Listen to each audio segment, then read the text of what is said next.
Oh, so you're to be my bride. Hey, Arthur? Come over here with me, please. Who are you? My name is... You know what? You can just call me Chris, Arthur. We have a group of people outside waiting to meet you. Outside?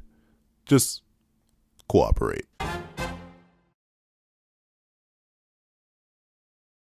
Thank you to our final patrons, Strawbones, Redwolf4765, and a Midnight Gemlord. Now, before I'm this breakdown / review of chapter 90 of 4 Knights of the Apocalypse, please leave your own list on the chapter in the comment section down below. Leave a like and subscribe if you haven't already. Also, when you're at that notification bell so you miss out on any videos that come to the channel. Also, I do have a Patreon down below. You can support for as low as $1 monthly, exclusive videos, early content, and more. Some of that early content including the live reaction to this very chapter. Also, you can now become a member of the channel for as low as $3 a month to get the same perks and more. Now, let's hop into the discussion of last chapter's poll.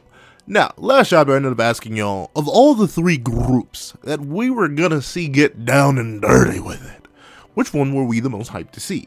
Percy and Gawain, the Hope and the Sun, nothing but good fun, the Twilight team, with a Nephilim, the top hater, and 2 non-characters, or, in a similar vein to Zuko and Korra, Lancelot alone, Himothy Herner, on a journey back home, and with a girthy, juicy, overwhelming amount of the vote, beyond a shadow of a doubt, Percy and Gawain, the Hope and the Sun, the dream team with good fun, took the top spot with 59%. And admittedly, I actually, despite me being Lance's number 2 fan, actually maybe number 3, probably number 4, I don't know. I do be supporting Lance. But I can see a lot of y'all are dedicated, and I respect the hustle. I do think just seeing more of Gawain is going to be the most useful. We had a whole ton of journey with Lance so far, and while I'm definitely interested to see more of Lance as Lance, I also do want to see him reunite with his dad and his mom. Obviously, I love Bon as a character. Elaine's a pretty good character, and obviously they've been without their son for a while, so seeing Lancelot go through that mental struggle of returning home as what he views as with an incomplete quest would be great. But Percy and Gawain, like, the 2... they literally remind me of 2 siblings. I think it'll be wonderful. They're both around the same strength. They both, well, Percy does have an uncontrollable rage state that is definitely dangerous if it ever wakes up again. But still, I think overall, I really appreciate this wombo combo right here because it's just going to have really interesting dynamics. This is the most fleshed out group of characters out of our whole cast so far. Like, even Lancelot, the true Lancelot, is still getting a lot more fleshing out right now because he was hiding his sin for so long. So we have Percy, our MC, we have our 3 side MCs and Nasiens, Donny, and Anne, and we have a new component to spice up the dynamic with Gawain. And learning more about Gawain and her family is going to be very, very interesting. And this route also gives us a direct access link to King and his kids along with Diane. So I think it'll be very, very interesting to see everyone meet up and see their interactions. I think it'll be really, really neat. I like it a lot. I think we're going to rock with this. I'm going to rock with it the most, and I can see why it got 59% of the vote. For number 2, Lancelot alone, yeah, I do think this is pretty much... I'm sorry, Tristan. I actually do 100% agree with this poll. This is the second most interesting choice. Once again, we've sort of seen Lancelot... How do I put this? Held back. I guess held back is the appropriate term by whatever group he's with. Like, he is definitively the strongest of the 4 knights and any of their entourages right now. That's, I think it's literally no debate right now. Like, I remember even holding a poll and like 89% of the vote agreed that Lance was him and the other 11% were lying. So like, obviously Lance is him. So seeing him get to be him with nothing held back, with nothing but his own ability and his own wits, not having to babysit anymore, obviously seeing that will be interesting. You know he's going to get jumped by some Camelot Knights on the way. The journey's not going to be smooth. We're going to be able to get to see Lance possibly express more of his kit, more of his abilities. I already believe we haven't seen all those because he hasn't had a reason to use them. And now that Arthur knows he's a genuine threat, I know he's going to be running into some genuine threats. I think it'll be great. Can't wait to see all that. And obviously, once again, like seeing Bond, seeing Elaine, really, really cool. I like that. Last place, the Twilight team. Now, notably, I do like Tristan as a character a whole lot more now than I did before. Like, on his introduction, he was definitely like, I don't know, Tristan, you kind of whack. But in this case, I am very interested to see where Tristan goes. Obviously, I'm super interested to see where his demon mark story goes and all the stuff like that. His whole demon side in general, seeing him cope with that. That's going to be super duper interesting to even see, interact with, and break down. The only thing that holds Tristan back is both his travel destination and his travel companions. I'm sorry. I like Chion the best still out of his group, and I still don't even really like Chion. Isolde, while she did get a nice little character moment with Anne, and I think her dynamic with Tristan is fine. You know, it'd be like that, and it'd be like that sometimes. I still don't really think I care too much about her. And Jade is still a character, while I admit is very drippy now. I just can't. I'm not going to be interested in any of his character progression. It's just not a thing I'm going to be, because I don't know, Nakaba hasn't really given me a reason to be interested yet. So who knows? Maybe they'll be the sleeper pick. Maybe they'll have the best, most crazy journey. But even their destination seems kind of underwhelming. Unless like Arthur himself shows up there and it's like, hey kid, perish. Like, unless something like that happens, I don't see what they're going to get or who they're going to run into traveling the old Camelot, except for maybe Nanashi. Like, Nanashi may be the only character I could see genuinely encountering them there, because due to the anti-non-human barrier, I think, or no, yeah, the anti-non-human barrier, he may not be able to enter Camelot, but Arthur, because of the loyalty Nanashi had to him in the past, was like, okay, I won't execute you, but I won't let you into Camelot. It's just against the rules. Bye-bye. Like, I can see that. I can see that definitely being the case. So that's the only thing. And like, Nanashi was cool and all, but he wasn't Bon or Elaine cool. He wasn't King or Diane cool. Like, I'm sorry, he's just not on that level. So unfortunately, the Twilight team has to get it. Though admittedly, it was a close pick between the two. Lancelot only had a 3% lead on the Twilight team. So don't sleep. Maybe y'all are cooking. Maybe y'all Twilight team pickers are cooking. Regardless, thank you so much for participating in last week's poll. Make sure you get your input in on tomorrow's poll, dropping at 12 p.m. to make sure your input is included for next week's review. Now, let's hop into Chapter 90. What's up, guys? I'm the Pencil here, and here we are to hop into Chapter 90 of Four Knights of the Apocalypse, which is known as The Bride's Welcoming. And, like, I won't lie to you. I will not lie. This, if it wasn't for that end chapter twist, if it was not for that end chapter twist, I think beyond a shadow of a doubt, this chapter would have been like in the bottom half. Well, actually, no, because the thing is, the chapter does have a lot of good elements in it. It just has some, it has some really demonic elements in it, which I personally, I just can't rock with. I get it. Pencil, historical context. Pencil, she's really 71 mentally. Pencil, it doesn't matter. Pencil, I know. I'm sorry. I'm literally probably just too mired in my own culture, my own beliefs, that it just keeps bothering me. Trust me, once we hit a time skip, hopefully like a 6-year time skip. Forget the 4 years. Give me a 6-year time skip. Make everyone 22. Make them all serve under Arthur. And then I think I'll be fine. I think I just won't care anymore. I think that'll just calm me down. But right now, it's just Arthur on demon time. Arthur, I'm very interested to see the comment section on this video in particular. But enough preamble, let's hop right into it. So we open up and we do get to see that we are still, in fact, in Leonis, despite talking about the bride's welcoming. And Meliodas finally mentions, as he's standing on the top of the tower with his beloved wife, that they are finally out of view. Meaning that, darn, they stood there for a while. It's not like the crew was moving very fast, like they were moving with Sylvan, who is admittedly boundless, but he moves at like 0.2 miles per hour. So they were sitting up there just watching for a while. And they should have pretty strong sight. So I wonder if they can still, like, sense them, but can't see them. However, with that being the case, Meliodas hops on down. And, see, once again, I just gotta hurry up and make the video about it so I can just start referencing that video. But I think Four Knights of the Apocalypse is just an infinitely less interesting experience. Or maybe not interesting. It's still very interesting. I think I could have not read Four Knights, or I could have not read Seven Deadly Sins and read Four Knights and still be very intrigued by the plot, the history, the mystery, the characters, all that. But still, I think without the context of Seven Deadly Sins, what does this scene even mean to you? Like, outside of like the plot reason behind this scene, none of this character interaction means anything. Because Nakaba hasn't really, I mean, like, he gave Meliodas and Elizabeth a little bit of stuff here. But like, this whole interaction between the two, which if you get it, you get it. I just don't see the point of it if you didn't read Seven Deadly Sins. Like, especially if I were a person who didn't read Seven Deadly Sins and didn't have any real investment behind these characters, I'd be wondering, like, why are we following these two? Like, the King and Queen of Leonis, why do they matter? Why are we not either A, in Camelot right now following Guinevere, or B, with the Knights? Like, because we don't have any investment. Like, we saw Meliodas in one fight. We just met Elizabeth like 5 chapters ago. What does this matter to a person who hasn't read Seven Deadly Sins? But to me, I see two people who were lost in the tides of fate for eternity, seeing them send their only son off into a dangerous journey, maybe even more dangerous than any of the ones they went on. And after fighting for literally thousands upon thousands upon thousands of years, they are losing the one thing they wanted most to the perils of the world. And that's sad. That's dark. I feel bad for them. But, like, if you don't know these characters or don't know anything about it, it's not like Nakaba's mentioned it. He hasn't even hinted at it.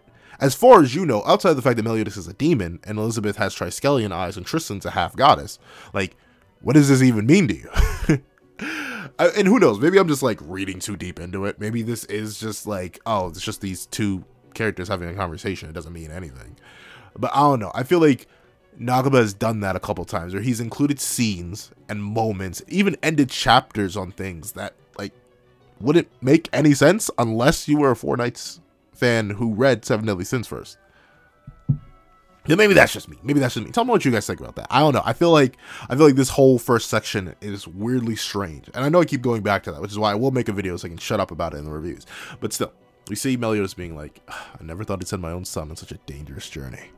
I'm totally unfit to be a father. And see, once again, I'm immediately going back into it. But I can't even blame Meliodas for that, right? Because who was his father figure? The Demon King? What did the Demon King make Meliodas do from birth? Fight, train, slaughter, indoctrinate. Like, Meliodas did not grow up in a healthy family environment. And even though Chandler loved the ground he walked on, Chandler wasn't exactly a healthy influence either. He probably was not promoting good mental health and good parenting tactics. He just wasn't. So Meliodas is going in this completely blind after knowing 4,000 years of nothing but battle, lying, and conflict. So of course, he, when dealing with a son that he doesn't necessarily fully understand the situation of, as he never will, because he's not the same species as his son, it's sad. It's rough to see him go through that, go through this doubt, and go through this wondering that everything that he worked for, he's failing at. He wants to be a dad. He wanted to be in love. He wanted to live his life more than anything in the world. But now that he has it, now that he's there, he doesn't know how to do it. And he can't find happiness in that. And he feels sad that he's doing something like this to his only son. It hits so well, but like, does it if you don't know? But regardless, I'm just gonna act under the assumption that people know now, and why I love this scene for reasons like this. He reaches out for Elizabeth. He's like, Tristan's hating me more and more, and Elizabeth takes his hand to come down from the stone, even though she could literally fly. And we see that Elizabeth is like, really? Haven't you noticed? That boy admires you more than anything. And she lets herself down. And Meliodas, fully oblivious, is like, huh, I've never heard that from him. And like, if you are having a father, call him. That's what this made me do. I'd call my dad. Talk to him. Because yeah, it's definitely a thing where like, it's hard to tell. And notably, I'm not a parent yet. Working on it. Definitely working on it. But not a parent yet. So I don't know this experience. But at least from all the parents I do know, and my own parents, yeah, people are weird. It's hard to tell if people admire you, if people love you, especially and even in your own families. So don't be afraid to let your parent or your caregiver or anyone that you care for let you know that you care. Because a lack of communication can lead to stuff like this. And sure, it's played for a bit of a joke here. Elizabeth even laughs at Meliodas' lack of knowledge about that. But I think it is pretty important. And I still do feel bad for Meliodas, someone who works so hard for something that he can barely do and barely understand. However, we do get to see that Elizabeth tries to encourage her husband with something that he would understand, since he can't fully understand fatherhood due to his lack of experience in it. She says, no matter what happens, he'll be fine. Tristan is the son of Meliodas of the heroic Seven Deadly Sins, isn't he? And the one who protects Leonis is you, Meliodas. And Meliodas goes quiet for an entire panel. And we see him say, I hope so. And Elizabeth looks on with seemingly a drawing error. Like, she doesn't have her triskelion. I thought she couldn't turn those off. Can she turn those off? I forget if she can turn. I know she can make them bigger. Can she turn those off? I don't think so, because she has them in the previous scene. So I think Nakaba just forgot to draw him for that one panel. I don't blame him. He works alone. The man has no assistants. I seriously don't know how he does this on a weekly basis. But regardless, she asks, naturally, oh, is something wrong? Did something happen? And Meliodas says, yeah, I got intel from Lancelot. The Princess of Cameliard, who came to this country the day before yesterday, has gone missing. Apparently, that princess has the magical power prediction that surpasses even Bartra's. And if that's the case, if that power is real, and she was kidnapped by Camelot, a huge storm is coming. And, yeah, buddy, bet you're really regretting letting go of that piece of the coffin of eternal darkness, huh? Maybe it was a stupid decision to make, even if you wanted them to put your trust in, or their trust in you, Maybe you shouldn't have done that, buddy, pal, amigo. Like, dude, I get it. It's a symbol of trust and all that, but dog, really? Like, once again, I am still very weirdly in limbo about the whole thing, that the Seven Deadly Sins are still threats. Obviously, Meliodas has gotten stronger. I don't think you lunge in at a chaos being that, for all intents and purposes, you know is the full power of chaos in base with your one weapon and not use its special ability or any of your special abilities, unless you have gotten stronger and are confident in your fighting abilities. Yes. Am I also aware that Meliodas is also aware of the fact that, for some reason, Arthur still views the Seven Deadly Sins as threats? Yes. But, like, being 100% realistic, if I'm, like, kicking the plot aside, kicking character motivation aside, if I'm Arthur, I'm gonna do it like this. I already have one of the Seven Deadly Sins working as one of my servants. I have a whole bunch of Chaos Knights who are deathly loyal to me and are also decent enough fighters and or have relatively good abilities that can be at my disposal. I'm going to systematically erase every last one of you. I'm not even going to worry about sealing you. I'm going to go to the weakest one who's isolated. Gother, the main information connector, get rid of him. The moment he's done, and literally, with Merlin, you have a spell that can do that. Turn him into a doll and, like, wipe him from existence with your chaos powers if you really need to. Then I got options. I can either go take out Bon and Elaine, or I can take out King and Diane. I think Bon and Elaine would be the easier one, because even though Bon is stronger than King, his wife is probably, I don't know, unless Diane got stronger. Maybe she's weaker than full power Elaine. But regardless, take out one of them. I can have some of my knights stall Elaine while I 1v1 Bon, body bag him, literally turn him into, like, Jello for all I care, eat him, and I know some people want to eat Bon, but not in the way that I described eating Bon. But regardless, munch on him, turn him, or feed him to, like, to Kath or something that I keep as a house pet, and then immediately go body bag Elaine. That's light work. Then pull up on the Fairy King's Forest. Absolutely, I will tear King's wings off. I will take him from full wings King to no wings King in a matter of seconds. Body bag him, take his kids, body bag them, and then body bag Diane. Simple as that. And then I'm jumping Meliodas. I'm jumping Meliodas. You know what? I will wait until Meliodas is separate from Elizabeth, sneak Elizabeth, get rid of her, and then immediately jump Meliodas while he's still trying to save me and stuff like that, and it's execute him. And then we're done.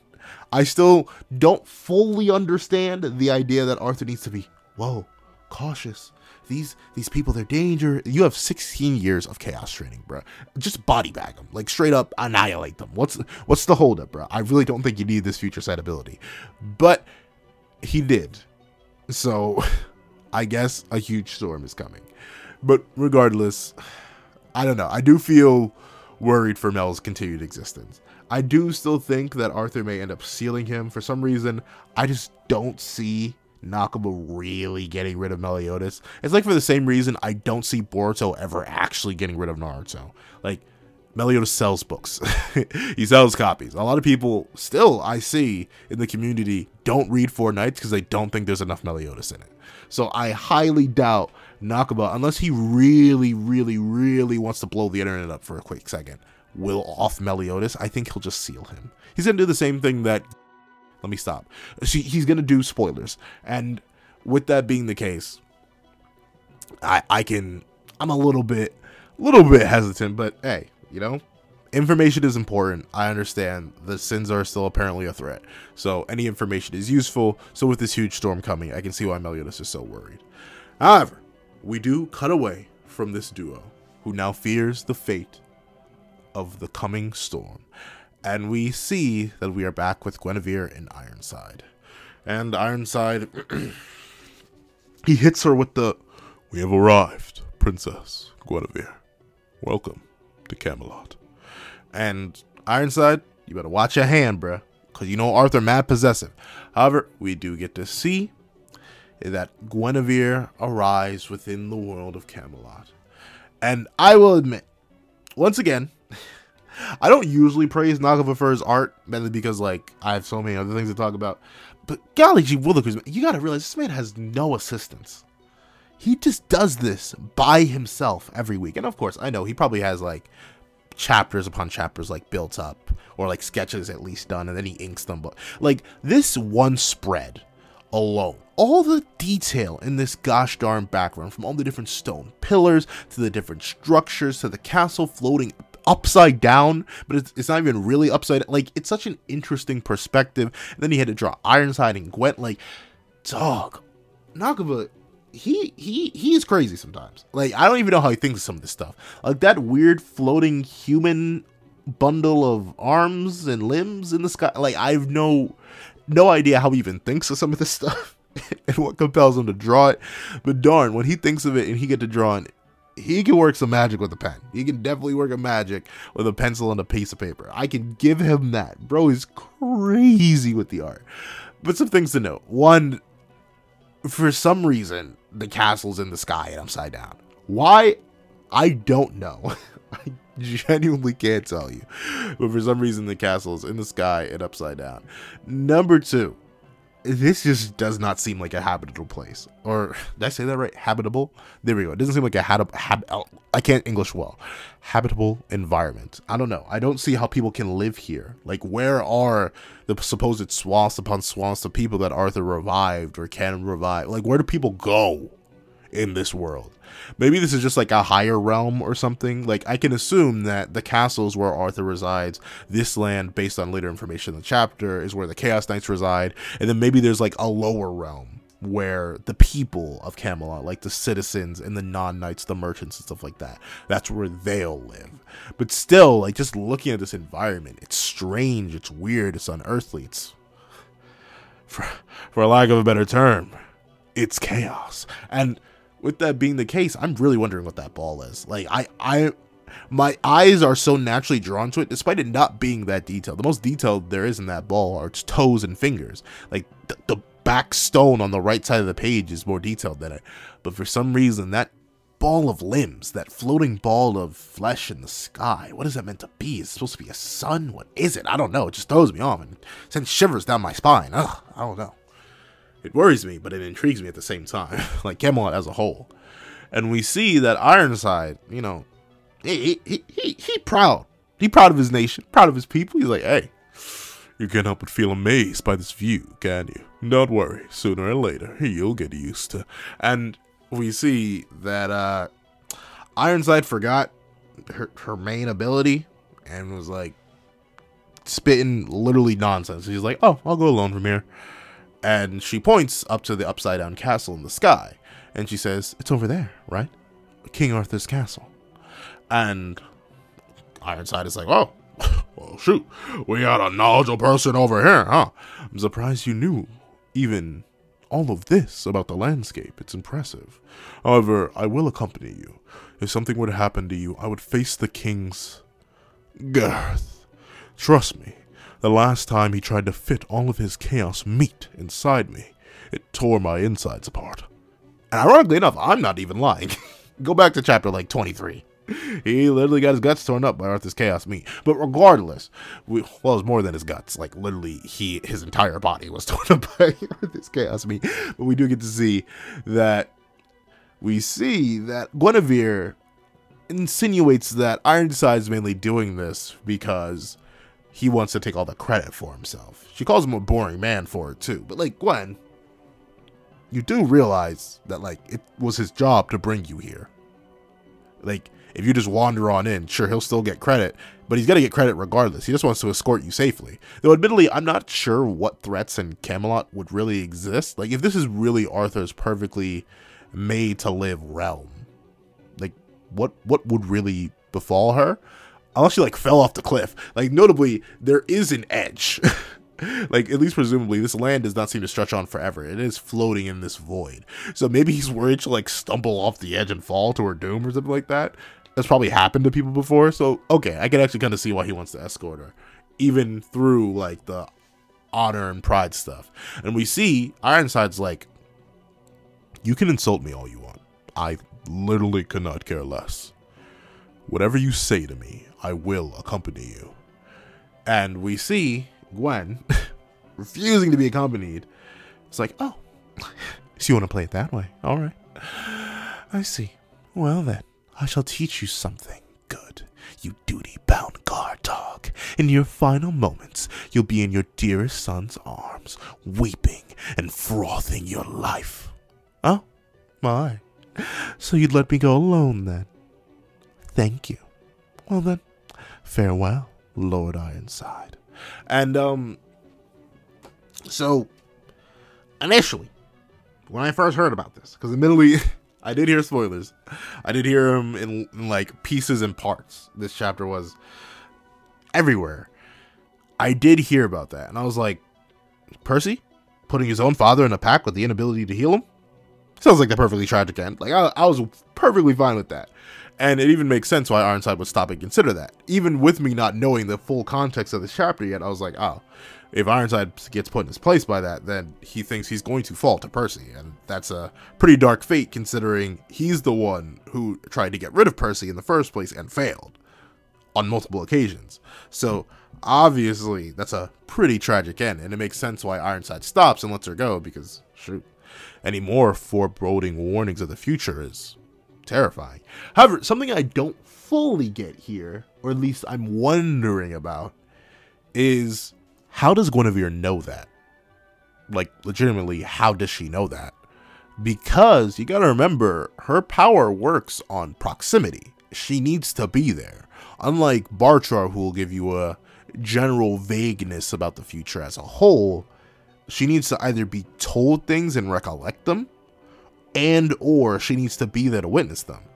And for some reason, I don't see Lancelot sitting down with her and being like, whoa, let me tell you what Percy or someone else did to Lord Ironside. They were crying and frothing, and I don't see a reason why she would be there unless this happens. Like, I don't know. It's such a weird place. The only way I could see her being there and seeing this and having the information of it happening is if when the four knights become servants of Arthur, alluding back to our previous statement about Lancelot serving under a great king, in order to like truly properly become knights of Camelot, what's going to happen is Arthur's going to be like, Percy, to prove yourself, slay your father. And Percy's going to be like, wait, what? To prove your loyalty to me and to be his better, you need to slay your father in front of me, right here, right now. And then Arthur is going to just push him and push him and push him. He's going to, and then Arthur is going to watch as Ironside is weeping and frothing his life away in Percy's arms. At least I think. At least I think. And he's probably going to be weeping for his other son. At least I'd assume. That's what I would assume would happen. That's how Guinevere would know about it. Because otherwise, I just don't see her actually having the genuine information to know that. Just based on how her ability works. Like, I don't think Lancelot would tell her that. And we do see that Guinevere wanders off into Camelot alone. And, see, once again, right? I'm definitely a bit confused on the mechanics of Kaleidoscope. Because if she is seeing a set-in-stone future, then I suppose it works, though I don't, like, the only thing about the set in stone future is then why is she useful? Like, she just sees fate. She can't do anything about it. So, assumingly the future isn't set in stone. But if the future isn't set in stone, why'd she do this? Like, why would she come here? Because she says, so this is Camelot. It's just that I saw with my kaleidoscope. There's no sense of reality. Did the future self that she was seeing say the exact same thing? Like, I'm wondering how much of Gwen is, like, literally just what she saw. Because, at least if I'm thinking of it right, if you were to see your future self and have knowledge of that, you would be fundamentally different than that future you saw. Because you have knowledge that you didn't have in that future. So, like, did Ironside accompany her in the original timeline? I don't know. Is there an original timeline she's seeing into? Or is it just, like... Time is always just a screwy thing to introduce into your narrative. And I think it's best when kept vague like Bartra's was. Prophecy works, because prophecy can be vague. It is not set in stone. I think prophecy works well in the Percy Jackson series. I think it works well in the God of War series, in terms, especially like Ragnarok and God of War 4. I think it works well in even Seven Deadly Sins with Bartra, like I said.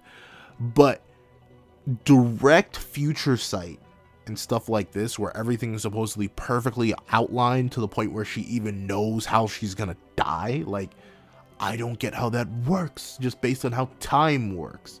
Like, slight little indentations, slight little bits of information have drastic ramifications. The butterfly effect is a thing. So I genuinely don't fully get how Guinevere's powers work, because realistically, every single thing she does with knowledge that she didn't have when she initially saw it should be fundamentally different on that principle alone.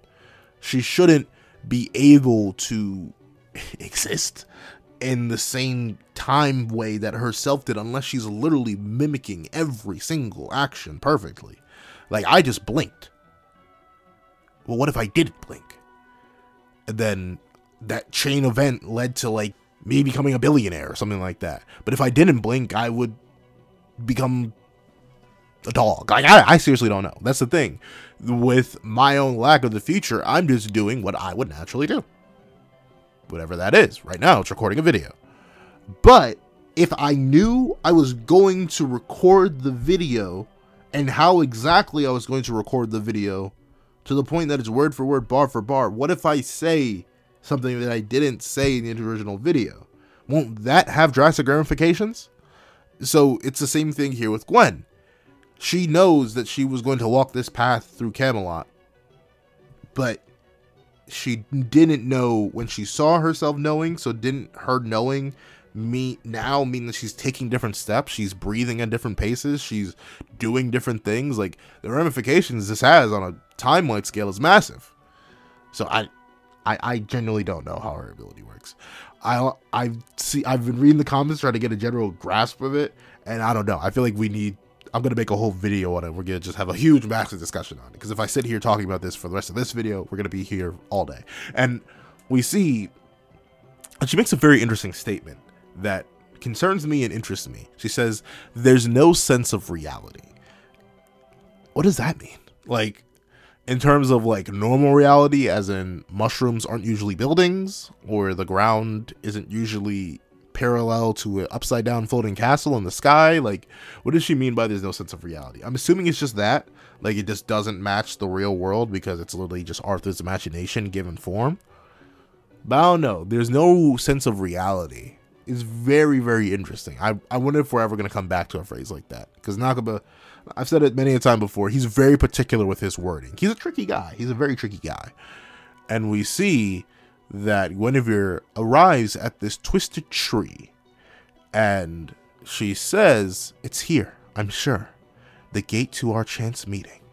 Now, notably, once again, due to the vagueness of Kaleidoscope and the future seeing powers, could she mean Arthur here? Or does she mean Lancelot? Because she talks in vagueness all the time. But the thing is, once again, she says, it's here, I'm sure, the gate of our chance meeting. When she saw that, did she say that the first time? I don't know. I legitimately don't know. What is the dealio here? And is it, and once again, is it really a chance of meeting if you know what's going to happen?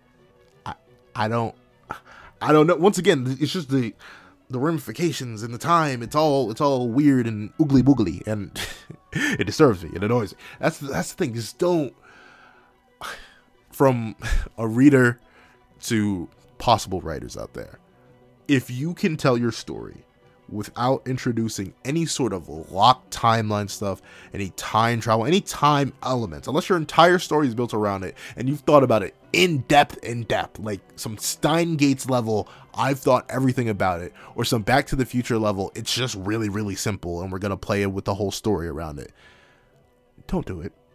Or Terminator style, which is just your inciting incident. Just don't do it, please.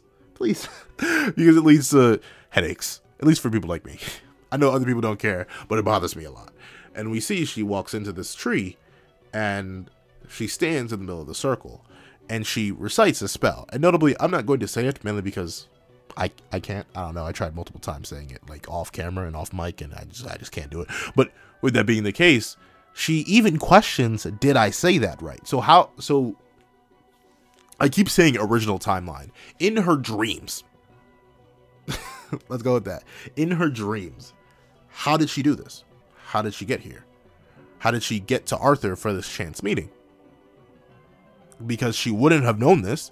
She only knows this spell, this incantation, because she has knowledge of the future. And the thing is, she's even caught off guard by the teleportation effect. So, like, do you know the future or do you not? Is the future certain? Is it set in stone like you supposedly claim it is? Or is it not? Because I'm thinking it's not. I think you're just dumb. And once again, I'm not sure.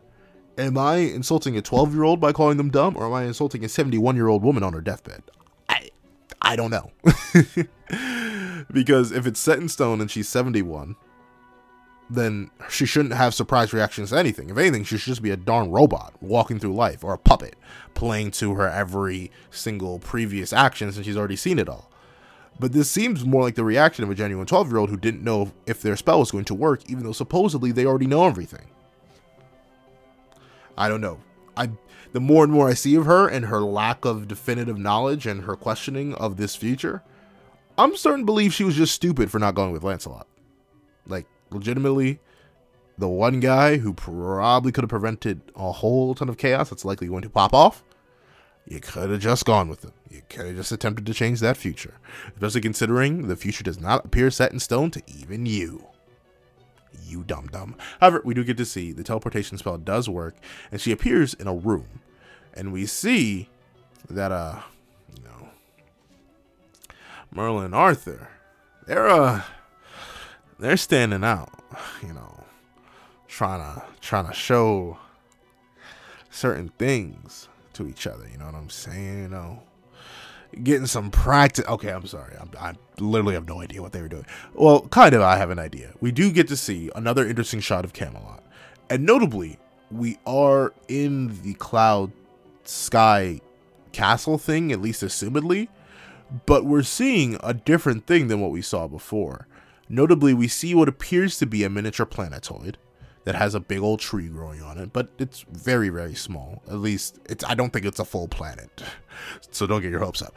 But we see that, and then we see this weird winding maze of stuff that leads into the void and leads out of the void.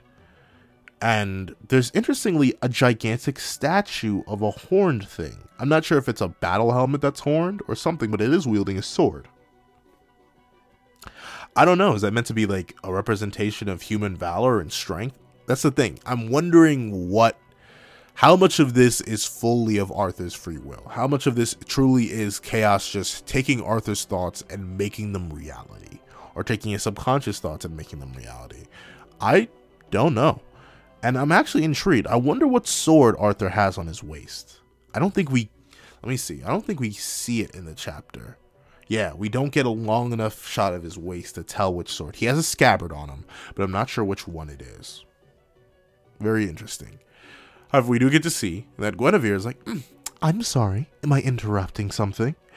And Arthur is caught off guard. He's like, huh? What? No one was supposed to come here. And we see he notably, at least based on where the motion lines are drawn and the fact that his hand is holding Merlin's, he appeared to be kissing her hand. or sucking her fingers, whichever you think is. Can I keep that in? Can I keep that in? If this is in, I'm sorry. But we do get to see that he was maybe just kissing her hand, I'd assume. But he seems the thing is, he seems very flustered by it. Like, I'm not sure why he has such a shocked reaction. Merlin seems entirely calm about it. Like, he's the one who freaks out and is sweating and even, like, shakes her hand off, nearly smacking it away. But she seems just fine. Once again, this continues the running trend of us just not seeing Merlin's mouth. I don't know. Like, we know what it looks like. Or at least we should. I think we should. It should still have the burn mark on it, right? Like, unless she took it off and that's why she hides her face, because she's like, oh, I don't want to show my face in case any of my people see me ever again when they realize I took off the only mark of Escanor's existence now. And or she hides it because Arthur doesn't like seeing it because it reminds him of his one true competition, the one other man who loved Merlin for the first time in 3,000 years. Because I don't know why else he'd be kissing her hand here. It seems a little bit strange and off. However, we do get to see that Arthur, upon having his little freak out after he was slurping, he was like, oh, wait a second, aren't you? And then Guinevere looks angrily at him, and Arthur has a sweat drop. He's like, ah, could you be? He turns fully, and we see that Guinevere says, surprise, it serves you right. So did she say that in the original dream, or is this new? I just don't know. I'm sorry. I keep bringing it back to it. This is what happens. Once you introduce time stuff, whether it be time travel, a slight omniscience, future sight, that is not very, very vague, I begin to ask questions. And we see that she gives him a thumbs down. And Arthur... So... I forget who exactly commented it. I feel bad. I should have looked it up before this review. But it was on a couple chapter reviews ago, where someone said, yo, it's okay. Arthur doesn't have to be the villain. Arthur does not have to be the villain here. He can fight it. He does not have to have a greedy or any sort of like positive reaction to Guinevere outside of her powers. He could just be fine, right? He could just be like, oh, wait, you can't, I'm not marrying you right now. You're literally a 12-year-old. Like, maybe he could be fine. Maybe we wouldn't have to do this. Maybe we wouldn't have to call Chris up. But, oh, we gotta call Chris. We gotta call Chris right now. We gotta call Chris on Arthur. Right now. Because dog, like, okay. No, here's the thing. I can't justify it because he shouldn't know. The only hypothetical justification I could see for this reaction, because I'll give it to you. What Arthur says here is, hey there, so you're my bride. And he says this with the thickest, juiciest, most eager smile on his face. He lit up the chaos eyes, the full chaos eyes and everything. Not the light grays. He did with the darks. He looked hungry. And like, I could hypothetically justify it if he knew that by pure technicality, Guinevere is technically already dead. As in, like, she's just a puppet wandering around because she's 71 and on her deathbed. But he shouldn't know that because he just had Ironside hunting about falling rumors. He didn't specifically say, go find Guinevere. He didn't say that. He said he doesn't even recognize her. Like, he doesn't even know who she really is. He just takes a wild guess and says, oh, you're my bride. So, like, dog, he genuinely took one look at, and here's the thing, because I can already hear it. I can see it in the comments right now. Pencil at the time. Was it really though? Like, in royalty specifically. Like, maybe I can get it maybe at like the lower peasant level. But like, really? Because Arthur, hold on, let me double check this. Let me fact check this. Because in live reaction, I wasn't sure off the top of my head. Arthur, age, 7 deadly sins. I'm popping it into the Googler. Okay, so he appears to be 16. Is he 16? Is he 16 using... Hold on, let's go. Wiki powers, save me so. Let's see. So he's 32. He's 32 in Four Knights of the Apocalypse. So was it really a thing? Like, was it, were 32-year-olds really interested in 12-year-olds? Like, is that a thing? Was it really a thing back? I mean, I guess, because like, wasn't 32 peak life expectancy? Like, in medieval times, were you really living much longer than 32? I guess not. So I guess maybe, I don't know. It's still, once again, I get it. I guess I should respect the culture or whatever. I should respect Nakamura's historical accuracy, even though none of this is at all historically accurate. But in a world of magic and giants and demons, this is the one thing that for some reason Nakamura just couldn't find himself changing. He just couldn't make it less weird. He had to make it as weird as feasibly, well, no, it's not as weird as feasibly possible. It can get worse. It can definitely get worse. But still, like, dude, it is still so strange to see Arthur, a full-grown man. Like, maybe if he is still physically 16. He seemingly has not aged. But dude's mentally 32. If this is Chaos speaking, he's mentally, like, as old as the Earth itself. However old you think the Earth is in Seven Deadly Sins time, he's that old. It's at least 6,000 plus. Going off the age of the oldest characters that we know. That weren't, like, trapped in another realm for 3,000 years. The Demon King. So, like, I'm just disappointed in Arthur. Like, dude, this shouldn't be, at least to me, it shouldn't be your reaction, especially considering life expectancy isn't low. Like, I would get it. I would get the excuse if Arthur had low life expectancy, if it was more historically accurate and we didn't see humans live to like 80 something in this world. But Arthur, not only is your life expectancy much higher than this, you can afford to wait a couple years. You do not need to pick it straight off the tree like this. But two, you're literally timeless. You don't age. There's no rush. Why are you reacting like that? I'm sorry. I know people won't care. I know people will be like, Pencil, you need to stop ignoring their culture. I'm sorry. My apologies. I'm just so biased against ancient mythological culture that isn't real. But with that being the case, we do get to see that as Arthur is all nice and eager to get up inside, like, I don't know. This is, to me, this is worse than Lance. Because, like, you know what? Actually, no, this is better. I'm going to say, this is better than Lance. You know why? Because if we go, like, at least to me, regardless whichever situation you flip it, 12 and 16, bad wombo combo. 71 and 16, also a bad wombo combo. Just either Lancelot's getting G'd, he's getting top G'd by a 71-year-old on her deathbed into falling in love with her, which is bad, at least in my mind. Or he's getting gaslit by a 12-year-old to fall in love with her. Also weird in my book. But, you know, Arthur's a fully consenting adult. So as long as you got the idea that Guinevere is mentally 71, this is an adult consenting to another adult. So it's fine. She's just in the body of a 12-year-old. It's like, it's the same thing. I'm not rocking with it. I'm not rocking. We can make a whole video talking about how I personally do not vibe with this, but whatever. I think you guys get that vibe. However, we do get to see that Merlin is now seemingly disappointed. We don't get much from her, but we do get to see she is looking down. She does appear sad. And with that being the case, this is the most view I think we've ever gotten of her face. And I think her scar actually should be that high, so she may have actually gotten rid of it.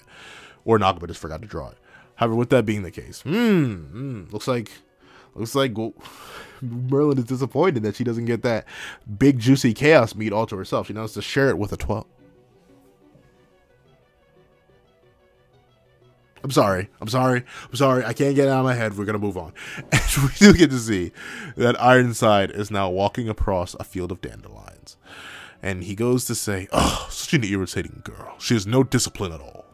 And he walks down this field, down a path, towards a pretty beat up house, if I do say so myself. There's grass on the roof. The building is kind of falling apart. Stuff like that. But he walks downstairs. And we see and he opens a door, the door to darkness, because Kingdom Hearts is filled with everlasting darkness. I'm sorry. We do get to see that he walks in with the door opening, and he begins to recite, Wretched knights of prophecy who bring calamity, should the bell ever toll, for when you stalk the kingdom of phantasms and secrets, bearing your wicked fangs and souls, with swords and shields of justice in hand, we will face you upon this land. The knights of chaos who serve King Arthur. Like, I will admit, this is the most expressive we've ever seen Ironside. For some reason, it just hits so different. I won't lie. Like, he even strikes a pose, like he really hitting that high note real quick. King Arthur. Like, bro is really hitting it right now. Like, I don't know. It's so hilarious to me to see him like that. However, there are a couple things to note on this page before we transcend to the big thing about this chapter that really, like, made my neck do a whole 180. Like, we do see that he does mention that Camelot is the kingdom of phantasms and secrets. Phantasms. Now, once again, let me pull up the old-fashioned Googler to make sure I'm not mischaracterizing a word here. But unless I'm mistaken, phantasms, a figment. Oh, okay. Never mind. So, see, I was thinking of the word wrong. In Middle English. Yeah, okay, so I was thinking of the word wrong. Because I was thinking phantasm was a, like, phantom, like a ghost or something like that. And that would explain why the main pitch for Camelot is that you can meet your family here again. Like, all your dead homies, they're here. And that was the main pitch. But at least with phantasms, then again, we see the, okay, I'm just looking at the basic Google definition. I literally threw phantasm into Google, and this is what it's giving me. A figment of the imagination, an illusion or apparition, but that's the literary use of it. But the second use of it, the archaic use of it, is what I was more thinking of. An illusory likeness of something. And to me, that establishes that Camelot is fake. It's not real. Sure, it's born of the imagination of Chaos and Arthur, and given physical form, but in reality it's not a proper place, and thusly all the apparitions of the dead that people are seeing aren't their souls hijacked from the capital of the dead. It's just Arthur making something out of the desires and memories of somebody else, almost like Castle Oblivion and its card system from KH Chain of Memories. And that would hypothetically explain how Jericho has a Lancelot. Because it's not really Lancelot, it's a phantasm of him, an illusory likeness of something that's older. And with that being the case, that's pretty interesting, because it makes me wonder if that can be fake, if the world itself can be an illusion or an imagination of something. The whole kingdom, of course, it's called a kingdom of phantasms and secrets. How much of any of it is actually real, tangible stuff, born of the original world that Chaos created? Is Ironside real? Is Percy real? Is any of this real? And especially the person that Ironside came to meet, and fun fact, Ironside has the same cloak armor mechanic that Pelgard does. Like, he removes his cloak and all of his armor magically disappears into it, which is cool to see. And he also still does have that scar, but I'm not sure where he got that scar from. Very interesting. I wonder if we're ever going to get elaboration on that. Ironside declares something interesting with the most joy and happiness we've ever seen from quite the dark character. Once again, we got to realize Ironside is the same man who, without hesitation, plunged a blade directly into his son's heart and went out of his way to slaughter his own father. This is a man spewed and steeped in the deepest darkness that you could ever imagine in a person. But in this one panel, he seems happy, joyous, and he says something terrifying. "I'm home. Have you been a good lad today?" But who could he be talking to? Percival's his son. It's not like Percival would be here. So who could have been a good lad? "Father, welcome back." "Easy now. You know running hurts your body." I'm fine like this. As long as I'm in this country, I'll be fine." "Father, did you beat them?" The four knights of the apocalypse. They're trying to destroy Camelot, aren't they?" "Don't worry. Your father will never allow such a thing. I swear for your mother's sake that I will protect you. Deodra, my beloved son. Now, the plot, the story, the characters, it thickens. It's thick. It is thicker than freezer peanut butter. It is thicker than a possum with the mumps. It is so darn thick. Thick. The core of the earth can't compare. That's how thick it is. Do you hear the thick? I'm choking on this C's. That's how thick this is. Golly gee willikers, fellas. We got introduced to craziness. This is madness. This is madness in it. Like straight up. What? He got another one. He got a backup. He got another one in the pocket. That's why he decided to get rid of the other one. He really said, the one child policy is really all I can rock with. Bada bing, bada boom. He really tried to get rid of Percy because of that. Bro has a son? ×2? Like, I didn't know Ironside was... He was laying pipe like that. I just didn't know. What? That is crazy. I didn't know he was that much of a plumber. That is insane. What? Okay, so much to unpack here. One, Ironside has a second son. Percival has a brother, or at least assumedly. Once again, I go back to the idea of phantasms. Maybe Deodra isn't real. I have no idea. Arms up in the air. I just don't know. But about Deodra himself, I'm not sure if I'm saying it right. For some reason, Deodra feels Spanish to me. So I feel like my weird accent that comes out whenever I speak Spanish always leaps out whenever I say his name. But Deodra, he seems simultaneously like Percival and not like Percival, because the main difference is that his body is weak. He even seemingly, I'm not sure if he has a coughing fit there or if he's just tired, but his body composition, unlike Percival's, is extraordinarily weak to the point where he can't even run. Meanwhile, we've seen right at the start of his journey, Percival's more than capable of running. He runs faster than a horse cart. He is very physically able, while Deodra isn't. And notably, I can't tell Deodra's age simply by looking at him. We don't know. He may be younger than Percy, but I'd assume they're the same age. So did Ironside have twins? And notably, he does mention a mother that seemingly is no longer in the picture. So did Ironside's wife pass away when giving birth to the twins?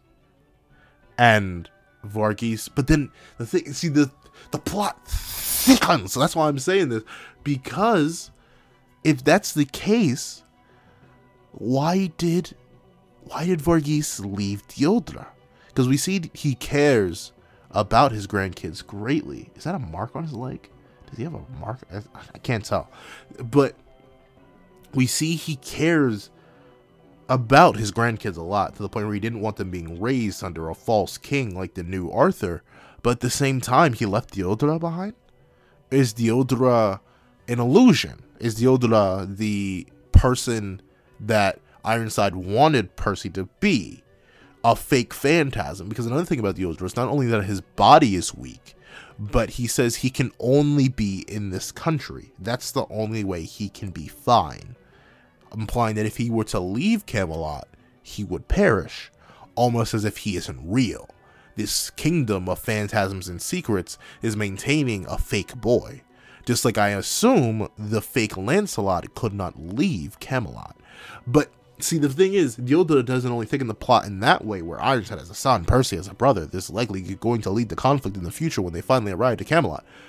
But also, this means that Arthur likely doesn't have full proper control over Chaos, because Chaos made the world.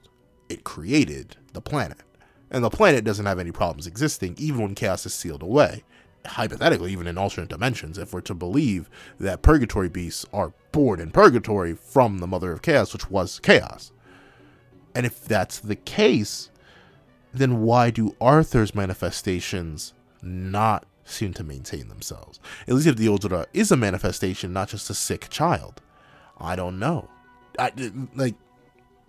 So many questions about Deodra, but the most important thing is that he exists. He's here. We have him now. So, as you can very likely tell, Deodra is getting his own video. Don't be shocked. Do not be surprised when you see Deodra hit your feeds, because he is coming.